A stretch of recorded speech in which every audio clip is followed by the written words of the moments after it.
গণভবন তল্লাশি করলে বেনজির, আসাদুজ্জামান, মতিউরের মতো শত শত চোরদের পাবেন। ওই বেগম জিয়ার হায়াত মত এগুলো আল্লাহর হাতে, এগুলো হাসিনার কাছে নাই, আইজিডিআইজি সাহেবের কাছে নাই। বেগম জিয়াকে আল্লাহ বাঁচিয়ে রেখেছে বিধায় আজকে উনি এখনো বেঁচে আছেন।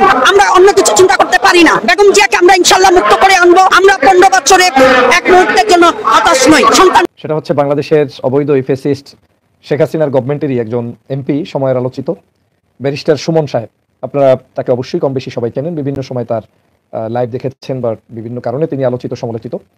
তার আলোচনা করতে যাওয়ার আগে কয়েকটা বিষয় আমি আপনাদেরকে স্মরণ করে দিব, আপনারা দ্রুত লাইভটি শেয়ার করবেন। সেই ব্যারিস্টার সুমন সাহেব বাংলাদেশের বর্তমান পরিস্থিতিতে তার জীবনের ঝুঁকিতে নিয়ে আছেন।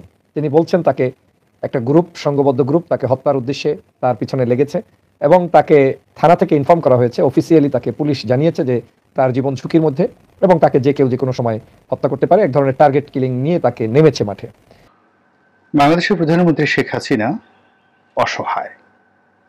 তিনি কি আসলে অসহায়?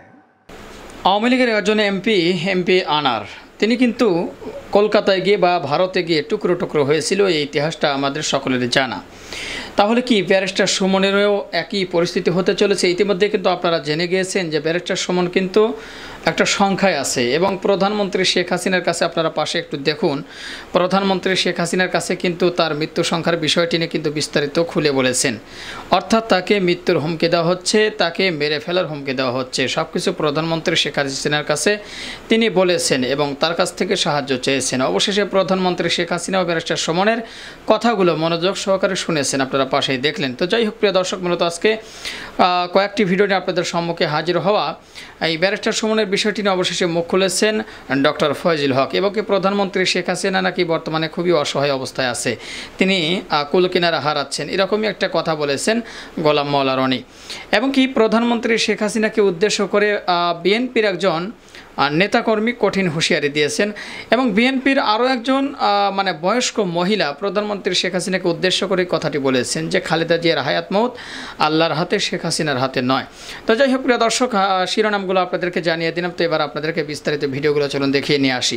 তো সবাইকে বলবো যারা এখন পর্যন্ত আমাদের চ্যানেলটি সাবস্ক্রাইব করেনি, প্রতিনিয়ত এই ধরনের সকল প্রকার নিত্য নতুন আপডেট পেতে আমাদের চ্যানেলটি সাবস্ক্রাইব করে দেবেন। চলুন একটা লাইক দিয়ে আমরা সবগুলো ভিডিও দেখে আসি। গণভবন তল্লাশি করলে বেনজির, আসাদুজ্জামান, মতিউরের মতো শত শত চোরদের পাবেন। তাদেরকে খুঁজে পান না। আছে, তারা বিদেশে যায় নাই। ওই যে শেরে বাংলা নগরে একটা ভবন আছে না, কি নাম, গণভবন, তল্লাশি করলে শত শত চোরদের পাবেন। ওনার বাবা বলেছিলেন লোকে পাই সোনার খনি, উনি পেয়েছেন চোরের খনি। আর ওনার মেয়ে খনি না, চোরের ফ্যাক্টরি দিয়ে বসেছেন। দুর্নীতির 2 কোটি টাকার মিথ্যা মামলায় 1টা টাকাও উনি স্পর্শ করেন নাই। আর আমরা এখন কি দেখি? আহারে বেনজির, আহারে আসাদুজ্জামান, আহারে আজিজ, আর একটা কি জানো, মতিউর। এসব তো ভাই সামান্য, এসব তো সামান্য। শেখ হাসিনার রান্নাঘরে এরকম বহু আছে। এই সরকারকে বারবার অবৈধ ভাবে ক্ষমতায় বসার বিনিময়ে যারা শুধু আঙুল ফুলে কলা গাছ হননি, আঙুল ফুলে বট গাছ হয়েছেন, তাদেরকে খুঁজে পান না। তাদেরকে খুঁজে পান না। আছে, তারা বিদেশে যায় নাই। ওই যে শেরে বাংলা নগরে একটা ভবন আছে না, কি নাম, গণভবন, তল্লাশি করলে বেনজির, আসাদুজ্জামান, মতিউরের মতো শত শত চোরদের পাবেন। ওনার বাবা বলেছিলেন লোকে পাই সোনার খনি, উনি পেয়েছেন চোরের খনি। আর ওনার মেয়ে খনি না, চোরের ফ্যাক্টরি দিয়ে বসেছেন।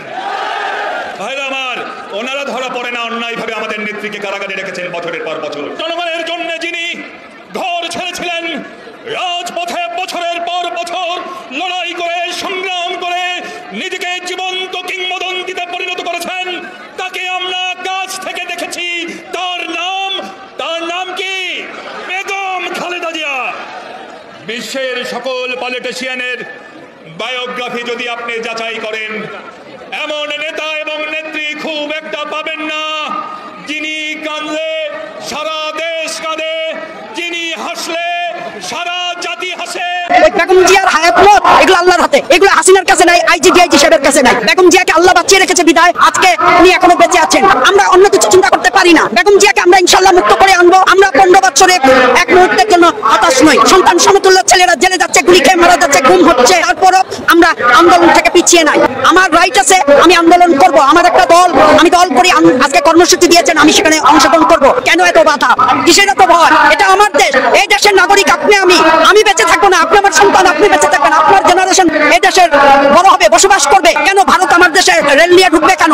আজকে দেশের নাগরিক আমরা, আমাদের মতামতের দরকার আছে। আমরা তো ভারতকে এলাও করবো না। আল্লাহর বিনা হুকুমে গাছের পাতা নড়ে না। ওই ওবায়দুল কাদের উনাকে উনার সম্পর্কে আমি ভাষা খারাপ করে বলবো না। উনাকে অনেকে অনেক উপাধি দিয়ে কথা বলে, কিন্তু উনাদের মতো লোক যদি বলে যে আমাদের বিএনপির ডাকে লোক হয় না, আজকে এখানে আপনারাই তো দেখছে যে কি পরিমাণ মানুষ।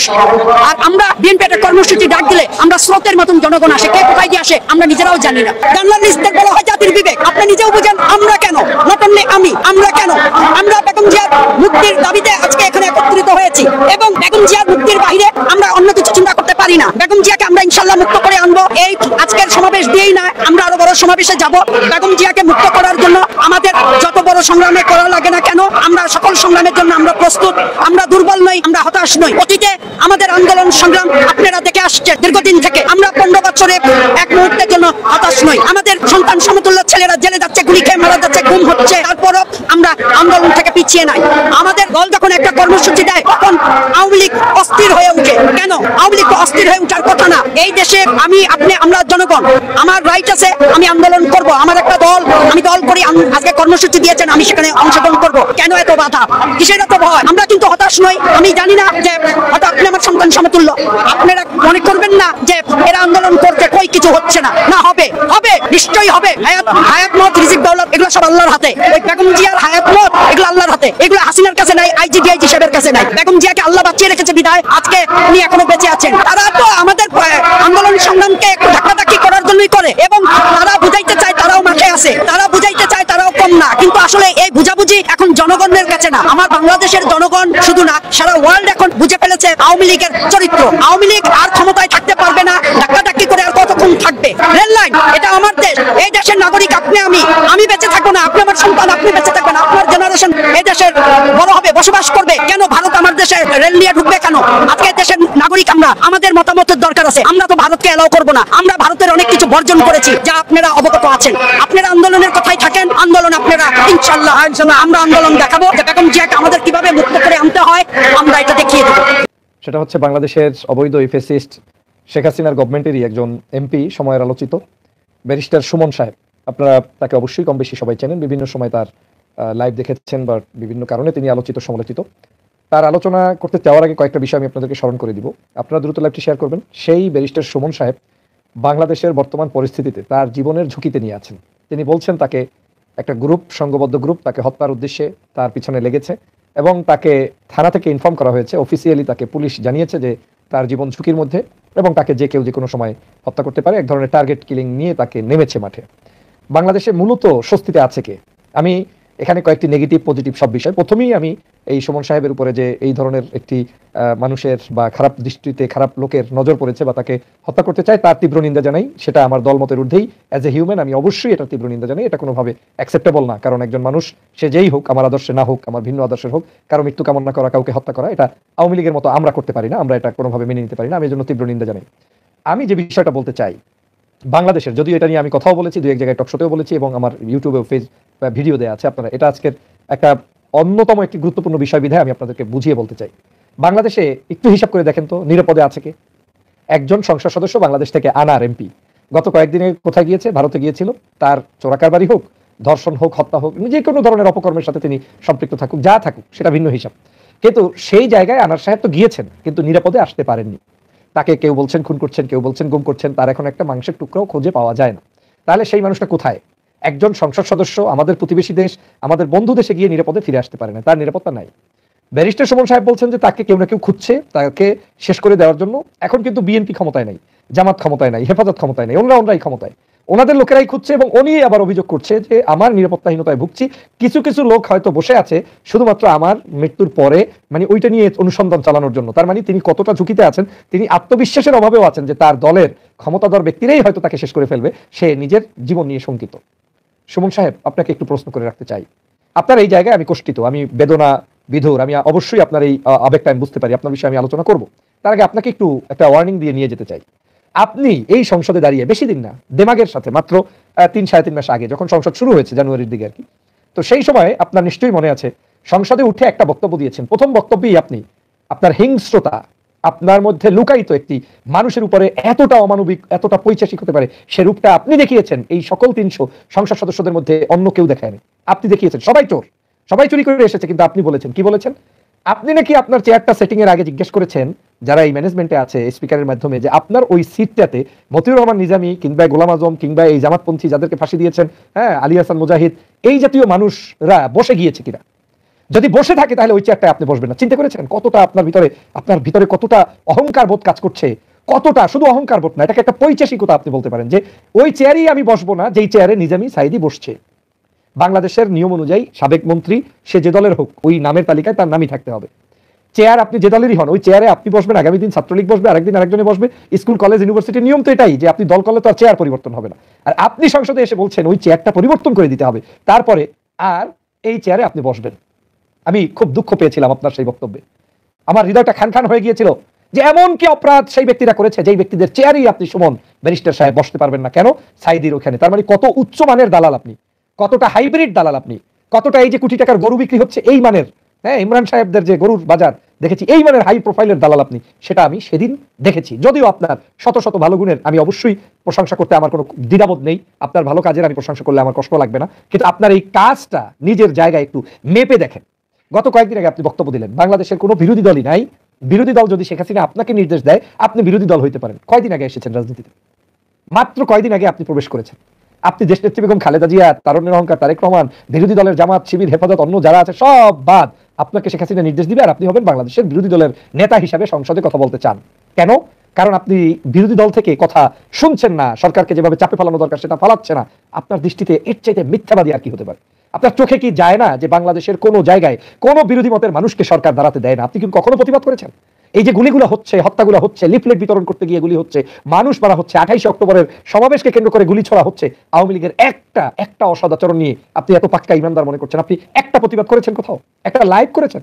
করেননি। আপনাকে শেখ হাসিনা, ভারত কিংবা আপনার নিজস্ব কিছু এজেন্সি তারা আপনাকে যে ভাষায় শিখিয়ে দেয় আপনি সেই ভাষায় কথা বলেন। এখন ভালো কথা আপনি বললে সেটার প্রশংসা করতে আমার কোনো দ্বিধাবোধ নেই, কিন্তু আপনি যে কাজটি করেছেন সেটাই আমি আপনাকে এখন বলে দিচ্ছি। আপনার সবচাইতে জীবনের যত বড় কাজ করেন, যা ঘটে যায় ওটা রিটার্ন নিতে পারবেন না। আপনি বাংলাদেশের সবচাইতে ভালো মানুষ যারা, সেই মানুষদেরকে ফাঁসির কাস্টে ঝুলানোর জন্য যারা যারা অবদান রেখেছে তার মধ্যে অন অফ ইউ আপনি করেছেন। কিভাবে করেছেন? এই ব্যারিস্টার সুমন সাহেব আপনি করেছেন। আপনি প্রসিকিউটর ছিলেন, নিজে বলছেন যে এই মুক্তিযোদ্ধা বিরোধী যারা যারা স্বাধীনতা বিরোধী তাদের ফাঁসি দেওয়ার জন্য আপনি একজন আইনজীবী হিসেবে সেখানে কাজ করেছেন। সেই জায়গায় আপনি সেই মানুষগুলোকে যাদের মেরেছেন, একটা বার বিবেকের তাড়নায় আপনাকে বলতে হয় না যে আপনি একটা লাইভ করে বলে দেন যে এই মৃত্যুগুলো সব সাজানো নাটক? সাইদি সাহেবের কি অন্যায়? মৃত্যুর পরে একটা লাইভ করে বলতে পেরেছেন তাকে ইনজেকশন দিয়ে হত্যা করা হয়েছে? বুকে সাহস আছে? আমি বলতে পারবো যদি শেখ হাসিনাকে কোনো ধরনের কেউ অন্যায় করে, সেটা যদি সত্যিকার অর্থেই অন্যায় হয়, আমি চাইলে সেটা তার বিরোধী হলেও বলতে পারবো। কিন্তু আপনি পেরেছেন এত বড় একজন আল্লামার ইনজেকশন পুশিং করে যে হত্যা করা হয়েছে, একটা লাইভ করতে পারেন নাই। আপনি কাদের মোল্লা, নিজামী, সাইদি, মুজাহিদ সাহেব সহ যারাই ছিল, গোলাম আজম সাহেব সহ, তাদের বিরুদ্ধে সারা রাস্তায় রাস্তায় গল্প গুজব করেছেন, বক্তব্য দিয়েছেন, কিন্তু আপনি তাদের রক্ষার জন্য দূরে থাক আপনি কি করে অন্যায় কাজের সাথে সংযুক্ত হয়ে তাদের ফাঁসি কার্যকর করেছেন।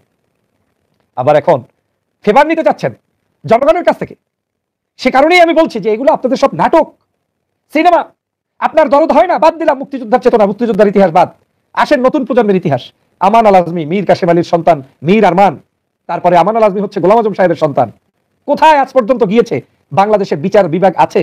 এই যে আপনি জীবন সংখ্যার কথা বলছেন, সেজন্যই আমি এই কথাগুলো তুললাম। সুমন সাহেব আপনি একটু শুনে নেবেন, সবাই একটু প্রচার করে শেয়ার করে দিয়ে ওদেরকে শোনার সুযোগ করে দেন। সবসময় সব কথা আসে না। আমি আজকে আপনাকে সুমন সাহেব প্রশ্ন করে বলছি যে আপনি কয়দিন এই মানুষগুলোর জন্য একটা প্রতিবাদ করেছেন? আপনার বিচার আওয়ামী লীগের আমলে হবে না, হবে কার আমলে বলেন? আপনার জীবন সংখ্যা, আপনার বিপদ আপদ, এগুলো নিয়ে যে আপনি টেনশন করছেন, এই টেনশনটা তো আওয়ামী লীগের আমলেই হবে, কারণ এই আওয়ামী লীগের আমলে আপনারা সত্য কথা বলে মানুষের নিরাপত্তা দিতে পারেন নাই, আপনারা প্রতিবাদ করেন নাই, আপনারা দালালি করেছেন এবং টাটকা দালালি করেছেন। এখন দালালি করে আপনি এখন জীবন সংখ্যা নিয়ে আছেন। আমি এটার অবশ্যই তীব্র প্রতিবাদ জানাই। আমি যারা আপনাকে হত্যা করতে চাই তাদের বিরুদ্ধে আমি কথা বলবো এবং তাদেরকে অ্যারেস্ট করার আহ্বান জানাই। সেটা বারবার বলেছি, এখনো বলছি। আপনাকে একটু নক করে যাচ্ছি, নক করে যাচ্ছি, কোথায় আরমানের স্ত্রীরা আজ পর্যন্ত অপেক্ষা করছে, মীর কাসেম আলীর সন্তান আজ পর্যন্ত নাই, কোন আয়নাঘরে আছে? একটা লাইভ করে কারো কাছ থেকে জানতে চেয়েছেন? আপনি বলেন কোন আইনে আছে বাংলাদেশে আমার বাবা অন্যায় করলে যদি সেটা ভুয়া অন্যায় আপনারা বলে দিচ্ছেন, তারপরেও মেনে নিলাম তর্কের খাতিরে যে আপনি তাকে শাস্তি দিয়েছেন, অন্যায় করেছে, ভালো কথা, সন্তান কি দোষ করেছে? আমান আল আজমি একজন সেনাবাহিনীর প্রধান হওয়ার যতগুলো দক্ষতা যোগ্যতা থাকা দরকার সব তার ভিতরে ছিল। সেই ব্যক্তিকে আপনারা কোথায় গুম করে ফেলে রেখেছেন? এখন পর্যন্ত একটা জায়গায় প্রতিবাদ করতে পারেননি। বাংলাদেশে যে বিভিন্ন জায়গায় খুন হয়, গুম হয়, র‍্যাব ক্রসফায়ার করে, কোন জায়গায় আপনি কথা বলেন? আপনি তখনই কথা বলেন যখন জানেন যে এটা শেখ হাসিনা বলতে বলেছে, বলাবে, তখন আপনি বলেন, অথবা কোনো এজেন্সি বলতে বলে তখন আপনি বলেছেন। এই যে জেনারেল আজিজ এবং এই যে নাম কি পুলিশের আইজি বেনজির আহমেদ কোনোদিন ক্ষমতায় থাকা অবস্থায় বলেছেন যে তারা এই অন্যায় করেছে, তাদের অন্যায়ের বিরুদ্ধে আপনি একটা স্লোগান দিয়েছেন? বেনজিরের বিরুদ্ধে আপনি এখন নাটক সিনেমা করেন। হাসি পায়, আমার খুব লজ্জা লাগে, আমার দেশের মানুষের দিকটা কিও আমার খুব হাসি পায় যে আমরা কি আছি। তখন তো তাকে আমেরিকায় পাঠিয়ে প্রমাণ করেছেন যে তিনি, তার উপরে কোনো স্যাংশন আসে নাই, তিনি সবচেয়ে আল্লাহওয়ালা ভালো মানুষ। আর এখন বেনজিরের বিরুদ্ধে আপনি একটা রিট করছেন, এই রিটটা যে আপনার করার দক্ষতা নাই, এটা যে সম্পূর্ণ শিখিয়ে করানো হয়, এবং শেখ হাসিনা যে আপনাকে ইঙ্গিত না দিলে দুইটা শব্দ মুখ থেকে বের হয় না, এর প্রমাণ তো আর এর চেয়ে বেশি কিছু দরকার নাই। আপনি কথা বলেন কাদের কথা? যাদেরকে বলাচ্ছে শেখ হাসিনা, তাদের কথাগুলোই আপনি বলেন। তাহলে এর বাইরে আপনি অবশ্যই আপনার এলাকার উন্নয়নের জন্য কথা বলেন, আপনার এলাকায় পোল কারবার ভালো মানুষকে তার পোষণ করেন, আমার কোনো আপত্তি নেই, আই ডু রেসপেক্ট দ্যাট। বাংলাদেশের প্রধানমন্ত্রী শেখ হাসিনা অসহায়। তিনি কি আসলে অসহায়? না, অতীতের যে যত রেকর্ড রয়েছে সব রেকর্ড ব্রেক করে তিনি মহাকালের সবচেয়ে শক্তিশালী প্রধানমন্ত্রী এই গাঙ্গেয় বদ্বীপে।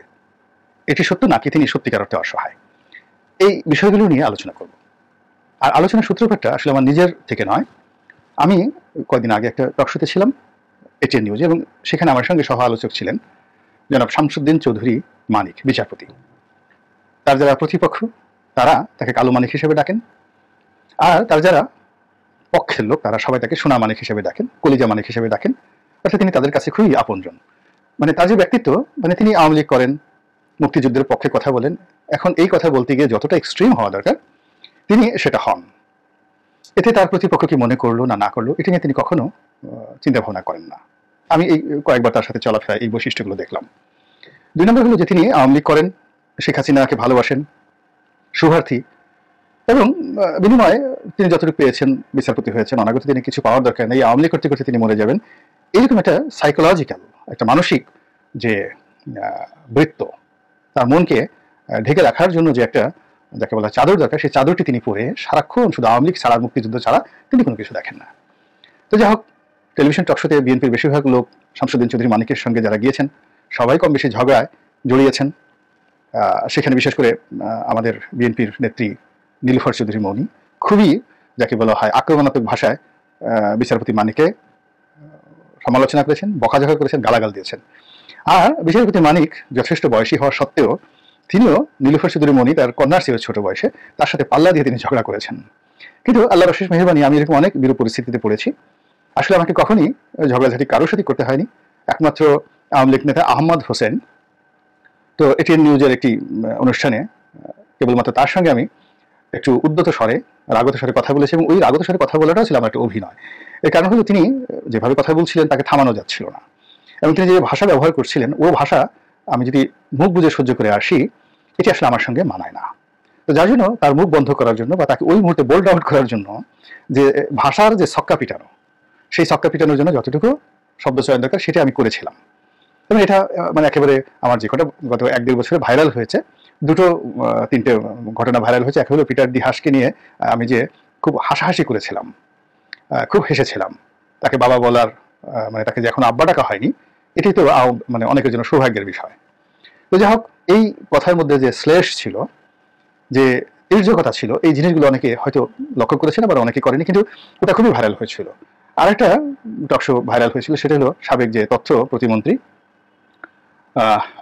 জনাব মুরাদ, ডক্টর মুরাদ, তো তার সঙ্গে একটা টকশো তৃতীয় মাত্রাতে করেছিলাম, ওটাও সিরিয়াসলি ভাইরাল হয়েছিল। আরেকটা হলো জিয়াউর রহমানের প্রশংসা শুনে আওয়ামী লীগের এমপি নাজমা আক্তার, আমার বান্ধবী, তিনিও খুব উত্তেজিত হয়ে পড়েছিলেন, ওটাও খুব ভাইরাল হয়েছিল। আর এই আহমেদ হোসেন সাহেব, তার সঙ্গে ভাইরাল হয়েছিল। তো এগুলো সবই কথার মারপ্যাচ, এবং সেই দিক থেকে শামসুদ্দিন চৌধুরী মানিকের সঙ্গে ঠিক সেই ধরনের একটা কথাবার্তা হয়েছিল। কিন্তু সেখানে আমি যেহেতু যথেষ্ট সতর্ক ছিলাম, তিনি ঠিক ওইভাবে আসলে উত্তর দিতে গিয়ে উনি আসলে বলছিলেন যে আসলে ঘটনা আপনি যা বলেছেন সবই সত্য, বিশেষ করে দুর্নীতি নিয়ে মাননীয় প্রধানমন্ত্রী অসহায়। এখন আমার প্রশ্ন হলো যে মাননীয় প্রধানমন্ত্রী কি সত্যি অসহায় কিনা, বা তিনি সিদ্ধান্তগুলো নিজে নিজে নিতে পারছেন কিনা। এর কারণ হলো তিনি বিশ্বের 5 নম্বর, 3 নম্বর বা 2 নম্বর, কেউ কেউ বলছেন 1 নম্বর সৎ প্রধানমন্ত্রী, তার পাশে দুর্নীতিবাজরা কেন ঘুরে? অথবা যে মন্ত্রী বা যে এমপি 2014 সন থেকে 18 সন পর্যন্ত যার বিরুদ্ধে একেবারে নিরন্তর অভিযোগ ছিল দুর্নীতির কারণে যাদেরকে 2018 সনে মনোনয়ন দেওয়া হলো না, এমপি বানানো হলো না এবং তাদেরকে দল থেকেও অনেক দূরে রাখা হলো, এমন কি ঘটনা ঘটলো যে 2024 সনে এসে এই লোকগুলোকে আবার মনোনয়ন দিয়ে আবার দলে এনে আবার মন্ত্রী বানিয়ে তাদেরকে বসিয়ে দেওয়া হলো। এবং এই সমস্ত যাদেরকে 2018 সনে বাদ দেওয়া হয়েছিল দুর্নীতির কারণে, 2014 সনে যাদেরকে বাদ দেওয়া হয়েছিল দুর্নীতির কারণে, এই লোকগুলো 2024 সনে এসে স্ব মন্ত্রণালয়ে বসে কিংবা এমপি হয়ে নিজ নিজ এলাকাতে গিয়ে যে যাকে বলা বিভৎস দুর্নীতির রাজত্ব শুরু করেছে, এর দায় কে নেবে বলেন? এটি কি প্রধানমন্ত্রী জানতেন না? বা প্রধানমন্ত্রী যদি না জানতেন তাহলে কেন তিনি আগে বাদ দিলেন? আর যদি তিনি আগে বাদ দিয়ে থাকেন এবার তিনি কেন দিলেন? আর এখন এই লোকগুলো যে কর্মকাণ্ডগুলো করছে, খারাপ কাজগুলো করছে, এগুলো কি তার কাছে খোঁজ খবর নেই? কিংবা আওয়ামী লীগ সভানেত্রীকে আমি যতটুকু জানি এখনো দলের মধ্যে অনেক লোক আছে তার কাছে গিয়ে কথা বলতে পারে এবং অনেকে কিন্তু মুখ ফসকে অনেক কথা বলে ফেলে। আমি নিজেই তাকে অনেক কথা বলেছি, তিনি শুনেছেন, কখনো অবাক হয়েছেন, কখনো ধমক দিয়ে থামিয়ে দিয়েছেন, আবার কখনো একমত প্রকাশ করেছেন, কিন্তু এখনো তার সামনে কথা বলা যায়। তো সেই দিক থেকে আমি বিশ্বাস করি না, আই ডু নট বিলিভ যে এই যে বেনজিরকে নিয়ে এখন যে সমস্ত কাণ্ড হচ্ছে এবং বেনজিরের যে কর্মকাণ্ড এটি নিয়ে তাকে বলা হয়নি বা তিনি জানতেন না বা বেনজির সম্পর্কে তার কাছে কোনো অভিযোগ দেওয়া হয়নি। তাহলে এখন এই যে বেনজিরকে নিয়ে যে স্পর্শকাতর একটা অবস্থার সৃষ্টি হয়েছে, এই দায় দায়িত্ব কার? প্রধানমন্ত্রীর না ওখানে অন্য কেউ আছে? প্রধানমন্ত্রীকে সব সিদ্ধান্ত নেন, যদি সব সিদ্ধান্ত তিনি নেন তাহলে বাদ দিলেন কেন? আবার তিনি যদি সব সিদ্ধান্ত নিতে পারেন তাহলে আবার দ্বিতীয়বার দিলেন কেন? এই জিনিসগুলো নিয়ে কিন্তু নিদারুণ প্রশ্নের সৃষ্টি হচ্ছে যে আসলে তিনি কি অসহায়, না এককভাবে সমস্ত ক্ষমতা পরিচালনা করার মতো সমস্ত শক্তিমত্তা তার রয়েছে? অথবা ইতিহাসে আমরা বিভিন্ন সময় দেখেছি যে বড় বড় শাসক যাদের যৌবনে অনেক ক্ষমতা ছিল, যেমন ধরুন আলাউদ্দিন খিলজি, মানে এত ক্ষমতা ছিল যেটা দিল্লির সিংহাসনে এত ক্ষমতাধর, এত নিষ্ঠুর এবং এত সফল সব দিক থেকে। He was a political genius, military genius, যেখানে গেছেন তছনছ করে ছেড়ে দিয়েছেন। নিজের শ্বশুর নিজের চাচাকে মেরে তিনি ক্ষমতায় বসেছেন। তো তার পছন্দ হয়েছে কোনো রমণীকে, তাকে তুলে আনার জন্য, সেটা রানী হোক রাজকুমারী হোক, তিনি সেই রাজ্যকে মাটির সঙ্গে মিশিয়ে দিয়েছেন। এবং সেটারই একটা উপাখ্যান সেই হিন্দি কবি মালিক মোহাম্মদ জাইসির সেই লেখা পদুমাবত, যেটি পদ্মাবতী নামে হিসেবে। প্রিয় দর্শক শ্রোতা, সবগুলো ভিডিও আপনারা দেখলেন, অবশ্যই আপনাদের মূল্যবান মতামত জানাতে ভুলবেন না। আর হ্যাঁ, যে ভিডিওগুলো আপনারা দেখলেন এই বিষয়টি নিয়ে আপনাদের কিছু বলার থাকলে অবশ্যই কমেন্ট বক্সে জানিয়ে দিন। আর পারলে ভিডিওটি শেয়ার করে দিবেন। যাবার আগে আমরা বলছি, যারা এখনও পর্যন্ত আমাদের এই চ্যানেলে সাবস্ক্রাইব করেনি, প্রতিনিয়ত এ ধরনের সকল প্রকার নিত্য নতুন আপডেটগুলো সবার আগে পেতে আমাদের চ্যানেলটি সাবস্ক্রাইব করে আমাদের সাথে থাকবেন। ইতিমধ্যে যারা সাবস্ক্রাইব করে দিয়েছেন তাদেরকে অসংখ্য ধন্যবাদ জানিয়ে ভিডিওটি এখানে শেষ করছি। ভালো থাকবেন সবাই, আবার দেখা হবে, কথা হবে নতুন কোনো টপিক, নতুন কোনো ভিডিও নিয়ে। সে পর্যন্ত সবাই ভালো থাকবেন। আল্লাহ হাফিজ।